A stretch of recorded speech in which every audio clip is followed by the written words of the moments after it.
Hi hello నమస్తే welcome back to my YouTube channel. Dhaba restaurant స్టైల్లో egg curry ఎలా చేయాలో చూపిస్తారండి. ముందుగా గుడ్లను అయితే ఉడకబెట్టుకుందాం. నేనైతే 6 గుడ్లను తీసుకున్నాను. గుడ్ల పొట్టు సరిగ్గా రావాలంటే ముందుగా ఇందులో 1 టేబుల్ స్పూన్ ఉప్పు వేసుకొని ఉడికించుకోవాలి.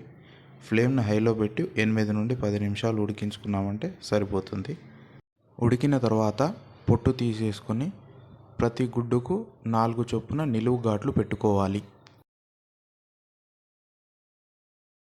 తరువాత స్టవ్ పైన కడాయి పెట్టుకొని ఫ్లేమ్ను మీడియంలో అడ్జస్ట్ చేసుకొని 2 టేబుల్ స్పూన్ల ఆయిల్ వేసుకోవాలి.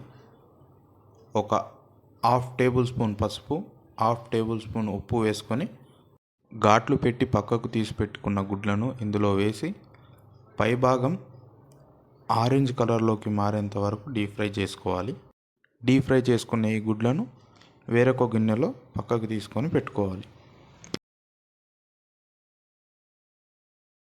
అదే కడాయిలోకి మరొక టేబుల్ స్పూన్ ఆయిల్ వేసుకొని 2 పచ్చిమిర్చి ముక్కలు, 2 మీడియం సైజ్ సన్నగా తరిగి పెట్టుకున్న ఉల్లిపాయ ముక్కలు వేసుకొని స్టవ్ని హై ఫ్లేమ్లో పెట్టుకొని ఒక 5 నిమిషాలు ఉల్లిపాయ ముక్కలు మెత్తబడేంత వరకు ఫ్రై చేసుకొని 2 రెమ్మల కరివేపాకు, ఒక మీడియం సైజ్ టమాటాను సన్నగా తరుముకొని వేసుకోవాలి.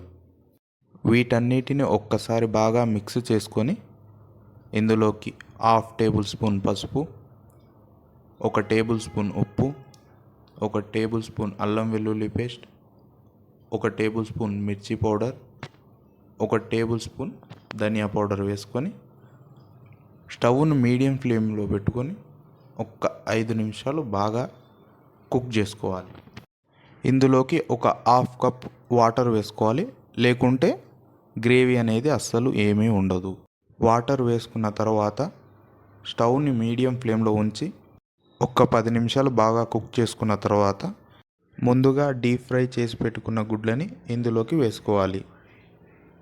గుడ్లు అనేవి విరిగిపోకుండా నెమ్మదిగా మొత్తాన్నంతటిని ఒక్కసారి బాగా కలుపుకోవాలి. 2 నుంచి 3 నిమిషాల వరకు స్టవ్ని మీడియం ఫ్లేమ్లో పెట్టుకొని బాగా ఉడికించుకోవాలి. చివరగా కొత్తిమీర వేసుకొని మొత్తాన్నంతటిని ఒక్కసారి బాగా కలుపుకొని దింపేసుకోండి. అన్నం, చపాతీ, పరోటా దేనికైనా ఎక్స్ట్రాడినరీ కాంబినేషన్ ఈ ఎగ్ కర్రీ.